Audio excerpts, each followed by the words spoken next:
একটি গ্রামে একজন গরিব বৃদ্ধ মানুষ থাকতেন। তার একমাত্র সম্বল ছিল একটি মুরগি।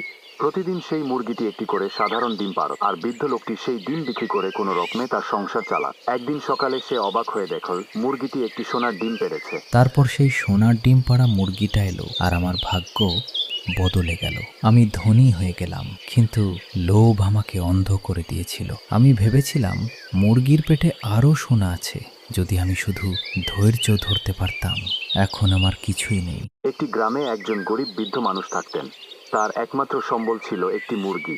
প্রতিদিন সেই মুরগিটি একটি করে সাধারণ ডিম পাড়ত, আর বৃদ্ধ লোকটি সেই ডিম বিক্রি করে কোনো রকমে তার সংসার চালাত। একদিন সকালে সে অবাক হয়ে দেখল মুরগিটি একটি সোনার ডিম পেড়েছে। তারপর সেই সোনার ডিম পাড়া মুরগিটা এলো আর আমার ভাগ্য বদলে গেল। আমি ধনী হয়ে গেলাম, কিন্তু লোভ আমাকে অন্ধ করে দিয়েছিল। আমি ভেবেছিলাম মুরগির পেটে আরও সোনা আছে, যদি আমি শুধু ধৈর্য ধরতে পারতাম।